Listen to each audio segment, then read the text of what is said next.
وَلَقَدْ يَسَّرْنَا الْقُرْآنَ لِلذِّكْرِ فَهَلْ مِن مُّدَّكِرٍ۔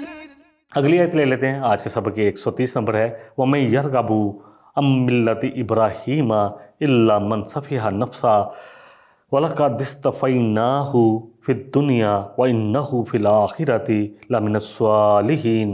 اور کون ہے جو ابراہیم علیہ السلام کے طریقے سے انحراف کرے سوائے اس شخص کے جو خود اپنے آپ کو حماقت میں مبتلا کر چکا ہو۔ حقیقت تو یہ ہے کہ ہم نے دنیا میں انہیں اپنے لیے چن لیا ہے، اللہ سبحانہ وتعالیٰ فرما رہے ہیں، اور آخرت میں ان کا شمار صالحین میں سے ہوگا، اللہ کے پسندیدہ، اللہ کے نیکوکار بندوں میں سے ہوگا۔ وَمَن یرغب، جو لفظ اگلا ہے اس کو دیکھ لیتے ہیں۔ یرغب کا لفظ پہلی دفعہ ہے۔ الرغبۃ جو ہے رغبت کسی میں ہونا، دیکھ رغبت جو ہے اگر کسی میں ہو تو فی آئے تو اس کے لیے ہوتا ہے کہ کسی میں رغبت رکھنا، اور ان آئے تو کسی میں رغبت نہ رکھنا، تو یہاں پہ رغبت نہیں رکھنا، ان کا لفظ جو ہے اس کو نفی میں لے کے جا رہا ہے۔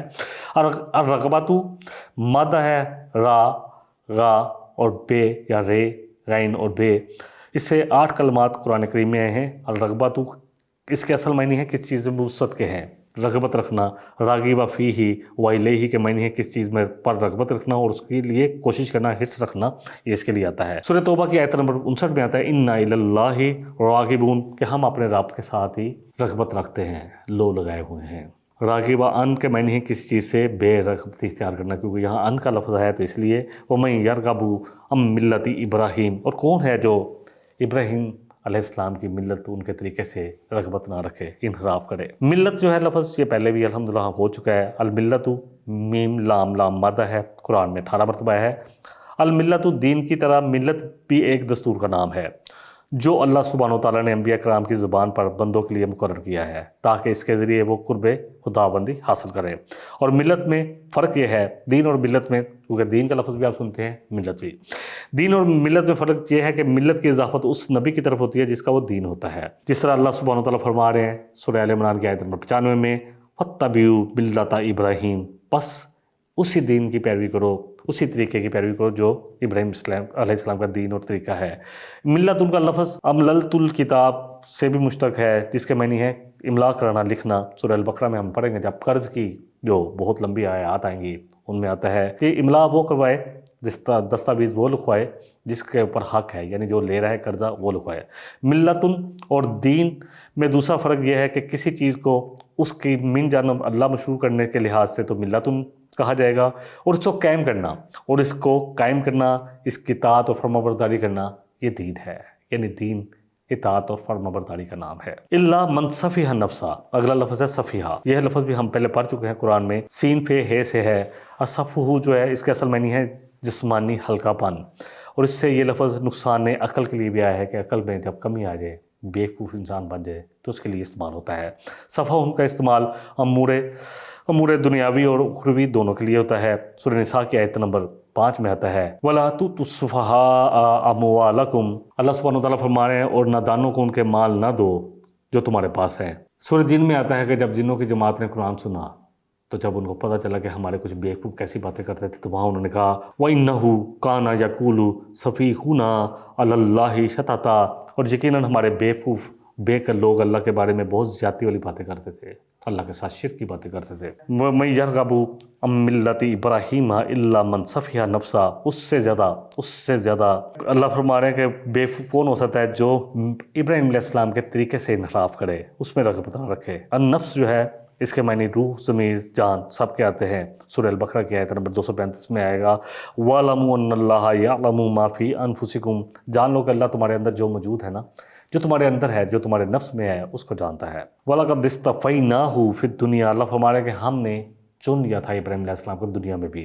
الاصطفاء سواد فے واو سے یہ کلمات جو ہیں قرآن کریم میں 17 مرتبہ آئے ہیں۔ الاصطفاء کے معنی ہے کسی چیز کو خالص کر لینا، اپنے لیے چن لینا، اختیار کر لینا، یہ سارے ہی اس میں معنی آتے ہیں۔ الاجتباء کے معنی ہے جبایا، یعنی عمدہ چیز منتخب کر کے لے آنا، اللہ تعالیٰ کا کسی بندے کو آپ چن لینا کسی کام کے لیے، یعنی اس کو اندرونی صافتوں سے پاک کو صاف کر دینا جو دوسرے میں پائی جاتی ہے اور اس کو اپنے کام کے لیے چن لینا اور کبھی بطریق اختیار اور حکم کے بھی ہوتا ہے. جیسے سورہ حج کی آیت نمبر 75 میں آتا ہے اللہ یستفی من الملائکۃ رسلا و من الناس، اور اللہ سبحانہ و تعالیٰ انسانوں اور فرشتوں میں سے اپنے رسول اپنے پیغمبر چن لیتا ہے. الصفا کے معنی جو ہے صاف اور چکنا پتھر کے آتے ہیں. سورہ البقرہ کی آیت نمبر 158 میں آتا ہے ان الصفا والمروۃ من شعائر اللہ، کہ بے شک صفا اور مروہ جو ہے وہ اللہ کی نشانیوں میں سے ہیں. صفا جو ہے ایک پہاڑی کا نام ہے، اور صفا جو ہے اسی کی طرح صفوان جو ہے صفوان جو ہے وہ بھی صاف پتھر کی اور چٹکیل چٹان کو بھی کہا جاتا ہے. سورہ البقرہ کی آیت نمبر 264 میں ہم انشاءاللہ پڑھیں گے صفوان علیہ ترابن، اس چٹان کی سی جس پر تھوڑی سی مٹی جمی ہو، اس طرح یہ لفظ آیا ہے کہ جس پر مٹی ہو. وَمَن يَرْغَبُ عَن مِّلَّةِ ابراہیم، اللہ فرما رہے ہیں کہ کون ہے جو رغبت نہ رکھے ابراہیم علیہ السلام کی ملت یعنی طریقے سے، اللہ مگر وہ من جو صفیحہ جو بیوقوف ہو، نفسا جو اپنے آپ کو خود ہی بیوقوف بنا رہا ہے، وَلَقَدْ اسْتَفَيْنَاهُ، اور یقیناً ہم نے اس کو چن لیا ہے کہ ابراہیم علیہ السلام کو فی دنیا میں بھی اپنے کاموں کے لیے، اپنے کام کے لیے، وَإِنَّهُ فِي الْآخِرَةِ، اور یقیناً آخرت میں لَمِنَ الصَّالِحِينَ، تو وہ صالح لوگوں میں سے ہوگا. اللہ اکبر. آیت نمبر 131 ہے کہ جب ابراہیم علیہ السلام نے سب کچھ پورے کر دیے تو اللہ خود کہہ رہے ہیں کہ جب بھی ہم نے اس سے کہا کہ اے ابراہیم فرما بردار ہو جا، تو ابراہیم علیہ السلام نے فوراً کہا کہ میں اپنے رب کا فرما بردار ہوں. اس قال لہ ربہ اسلم قال اسلمت لرب العالمین، جب اس کے رب نے اس سے کہا کہ فرما بردار ہو جا، ابراہیم علیہ السلام نے ذکر کہ اے میرے رب، اے تمام جہانوں کے مالک، میں تیرا فرما بردار ہوں، تو حکم کر، جو اللہ تو کہے گا میں کر گزروں گا. اللہ اکبر. اپنی بیوی، اپنے چھوٹے شیرہ بچے کو اللہ جو ہے وہاں پہ وادی غیر جو ایک ایسی وادی جو بالکل اس وقت ویران وادی تھی، مکہ کی وادی جہاں کوئی زراعت بھی نہیں تھی، وہاں چھوڑا ہے. 87 سال کی عمر میں، اللہ اکبر، 86 سال کی عمر میں بیٹا ہوتا ہے، اور ابھی بچہ دودھ پیتے بچے کو اور بی بی ہاجر کو وہاں چھوڑا ہے. اور پھر سب سے بڑا جو امتحان، اللہ اکبر، اللہ کے لیے آگ میں کود پڑنا، یہ تو سارے امتحان تھے. سب سے بڑا امتحان کہ جس میں اللہ اکبر سورہ صافات میں آتا ہے کہ اے ابراہیم، تو نے تو یہ بھی امتحان پورا کر دیا کہ خواب میں دیکھا کہ اللہ کا حکم آ رہا ہے کہ اپنے بیٹے، جو بیٹا 86 سال کی عمر میں ملا ہو، 13 سال 14 سال کا بیٹا جو بھی باپ کے قریب کھڑا ہو جاتا ہے، اللہ اکبر، اس کو کہا کہ اس کے گلے پر چھری چلا دے. تو ابراہیم علیہ السلام نے وہ بھی پورا کیا. یہ ہے اذ قال لہ ربہ اسلم قال اسلمت لرب العالمین. اور رب جو ہے رے بے سے یہ کلمات، اس مادے سے یہ کلمات 980 مرتبہ آئے ہیں. اور ربو تربیت کرنے والا، یعنی چیز کو تدریج نشو و نما دینے والا، حد کمال تک پہنچانے والا. اور ربو کے لفظ میں یہ سب معنی آ جائیں گے، خالق، مالک، آقا، مربی، پرورش کرنے والا، مدبر، خبر گیری رکھنے والا، نگہبانی کرنے والا، منتظم، فرمانروا، حاکم، یہ سب آ جائیں گے انشاءاللہ تعالیٰ. یہ سب معنی جب آپ رب کا لفظ آئے تو اپنے ذہن میں لیں کہ پرورش بھی وہی کر رہا ہے، پال بھی وہ ہے، تدبیر بھی وہی کر رہا ہے، پیدا بھی اس نے کیا ہے، یہ سب آ جائیں گے. اسلم، یہ جو ہے سین لام میم اس کا مادہ ہے. 140 کلمات قرآن میں آئے ہیں اس مادے سے. السلم و سلامت کا معنی ہے ظاہری اور باطنی آفات سے پاک اور محفوظ رہنا.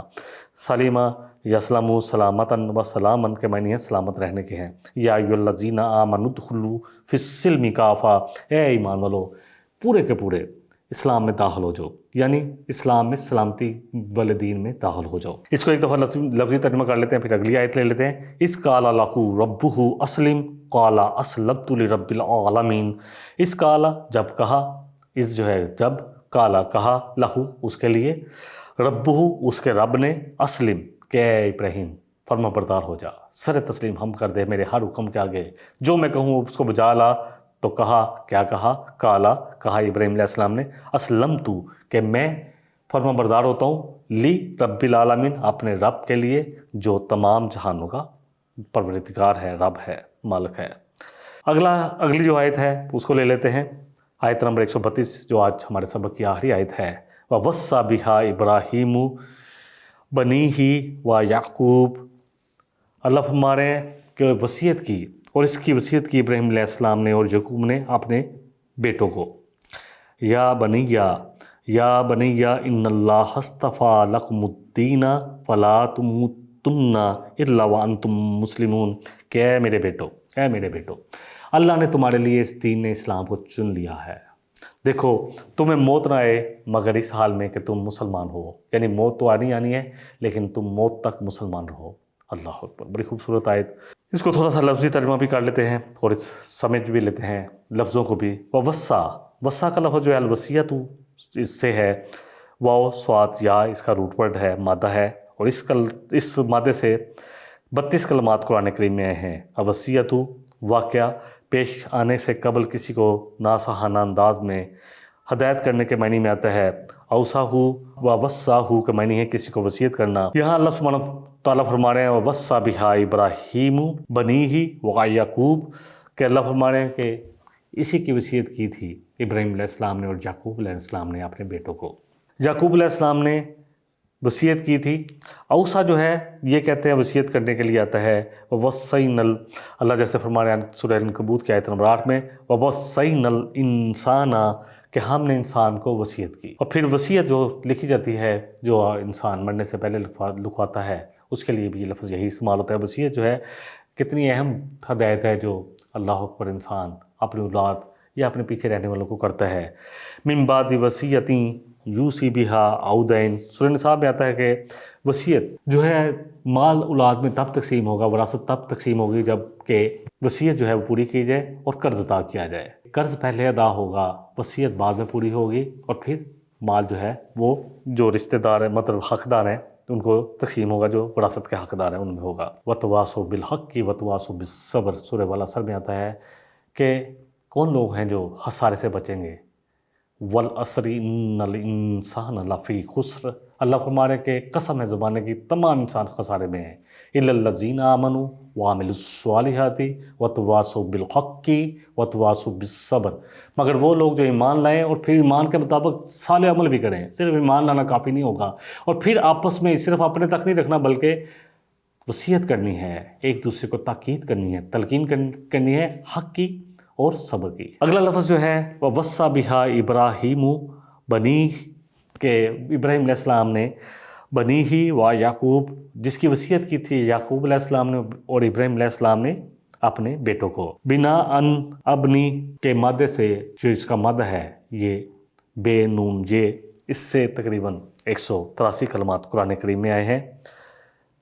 بنیتو ابنی بنا ان و بنیانن کے معنی ہے تعمیر کرنا، عمارت اور بیٹے کے ہیں، اور بیٹا بھی کیونکہ اپنے باپ کی عمارت کی طرح ہوتا ہے، اللہ خود اس کو اسی طرح بناتا ہے، تو کوشش ہوتی ہے باپ کی کہ یہ اس کو بہترین اس کی تربیت کی جائے، تو اس لیے یہ لفظ آتا ہے۔ دیکھیں اللہ سبحانہ تعالیٰ فرما رہے ہیں، جس طرح کہ دوسری جگہ بھی آتا ہے، اللہ اکبر، ہم سب کے لیے بھی یا ایھا الذین آمنوا اتقوا اللہ حق تقاتہ ولا تموتن الا وانتم مسلمون، کہ یہ ہدایت ہمیں بھی دی گئی ہے کہ اے ایمان کے دعوے دارو، اللہ کا تقوی اختیار کرو جتنا کہ حق ہے، اور دیکھو اس حال میں تمہیں موت آئے کہ تم مسلم ہو، اللہ کے فرما بردار ہو۔ اگلا لفظ جو ہے یا بنی ان اللہ اصطفیٰ لکم الدین، اصطفیٰ کا لفظ ہم پیچھے پڑھ چکے ہیں اسی سبق میں، اس لیے اس کو میں چھوڑ کے الدین کی طرف آتے ہیں۔ الدین جو ہے مادہ دال یہ اور نون ہے، اور اس سے بننے والے 101 کلمات قرآن کریم میں آئے ہیں۔ الدین کے معنی ہیں جزا، سزا، بدلہ، یہ سب باتیں ہیں، اور بطور استعارہ دین بمعنی شریعت، اور دین جو ہے اطاعت اور فرمانبرداری کے لحاظ سے بھی کہا جاتا ہے۔ دین شریعت اور نظام کا، دین جو ہے شریعت اور نظام کا نام ہے، جس طرح کہ اللہ سبحانہ وتعالیٰ فرما رہے ہیں سورہ توبہ کی آیت نمبر 33 میں والذی ارسل رسولہ بالہدی ودین الحق لیظہرہ علی الدین کلہ، وہی ذات تو ہے جس نے اپنے رسول کو بھیجا سچے دین کے ساتھ اور ہدایت دے کے، تاکہ اس کو تمام نظاموں پر غالب کر دے، تمام مذاہب پر غالب کر دے۔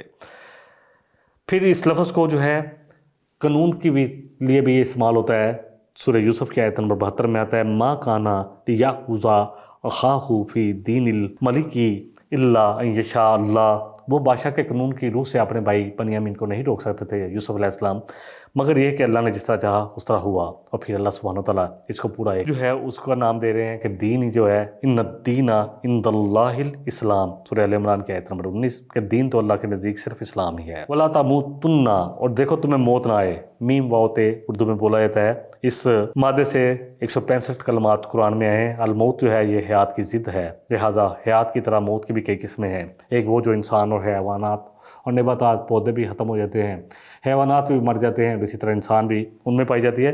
دوسرا یہ ہے کہ انسان کی عقل زائل ہو جائے تو وہ بھی ایک طرح اس کی شعور کی موت ہے، اور اسی طرح جہالت جو ہے یہ بھی شعوری موت ہے۔ اور پھر نبی صلی اللہ علیہ وسلم نے فرمایا کہ نیند جو ہے وہ بھی موت کی بہن ہے۔ وَوَصَّى بِهَا ابراہیم، میں آیت کا ترجمہ کر لیتا ہوں۔ وَوَصَّى، اور وصیت کی، بِهَا اس کے ساتھ، ابراہیم علیہ السلام نے، بنی ہی اپنے بیٹوں کو، بنی ہی و یعقوب، اور یعقوب علیہ السلام نے بھی اپنے بیٹوں کو کیا کہا؟ یا بنیا، اے میرے بیٹو، ان اللہ، بے شک اللہ تعالیٰ، استفا، کہ اللہ نے تم چن لیا ہے، لکم الدین، تمہارے لیے دین کو منتخب کر لیا ہے، چن لیا ہے۔ فلا تموتن، اور دیکھو تمہیں موت نہ آئے، الا مگر، وانتم مسلمون، کہ تم مسلمان ہو۔ اللہ کی فرما برداری کی حالت میں موت آنی چاہیے، جیسے کہ میں نے پہلے بھی ذکر کیا سورہ ال عمران کی آیت نمبر 102، جس میں اللہ سبحانہ وتعالیٰ نے ہمیں بھی یہی حکم دیا ہے، یا ایھا الذین آمنوا اتقوا اللہ حق تقاتہ ولا تموتن الا وانتم مسلمون، اے لوگو جو ایمان لائے ہو تو اللہ سے ڈرو، اللہ کا تقوی اختیار کرو جتنا کہ تقوی اختیار کرنے کا حق ہے، اور تمہیں ہرگز موت نہ آئے مگر اس حال میں کہ تم مسلمان ہو۔ ایک حدیث کے ساتھ، بڑی خوبصورت حدیث صحیح بخاری کی، بات کو مکمل کر لیتے ہیں، آج کا سبق کو مکمل کر لیتے ہیں۔ حدیث کا نمبر بھی نوٹ کر لیں، 6594 ہے، صحیح بخاری۔ آپ صلی اللہ علیہ وسلم نے فرمایا کہ تم میں سے ہر شخص کو اپنی ماں کے پیٹ میں 40 دن تک نطفے کی طور پر رکھا جاتا ہے، پھر اتنی ہی مدت وہ القا جو ہے، جو ایک لوترا ہے، خون کی پھٹکی اس بنا رہتا ہے، پھر اتنے ہی عرصے میں مزغہ، یعنی اس پر وہ گوشت کی ایک وہ بن جاتا ہے،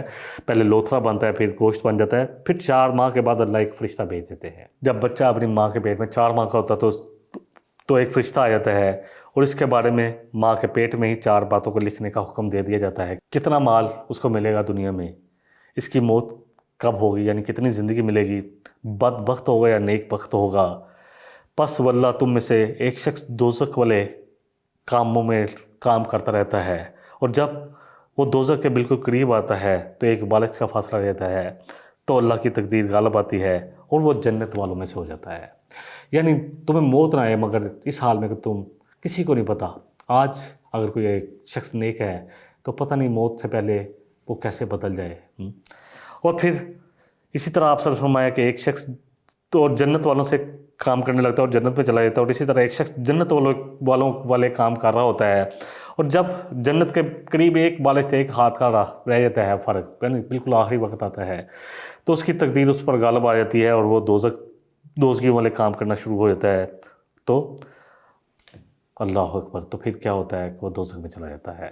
اصل بات یہی ہے کہ ہمیں نہیں پتہ، آپ صلی اللہ علیہ وسلم نے اس حدیث میں یہ بھی فرمایا ہے کہ کسی کو اس کا نسب جو ہے وہ جنت میں نہیں لے کے جائے گا، بلکہ عمل ہی لے کے جائیں گے، اور عمل بھی وہ اللہ کے فضل سے ہی جائیں گے، کیونکہ آپ صلی اللہ علیہ وسلم نے فرمایا کہ تم میں سے کوئی بھی اپنے اعمال کی بدولت جنت میں نہیں جا سکتا، کیونکہ جنت بڑی قیمتی ہے۔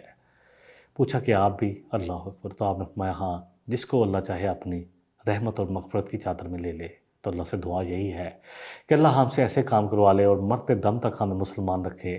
آپ جنازے کی دعا بھی پڑھتے ہیں کہ اللہ جن کو موت ہے تو اللہ ایمان والی موت دینا، اللہ ہم سب کو ایمان والی سلامتی کے ساتھ زندہ رکھے اور ایمان والی موت عطا فرمائے۔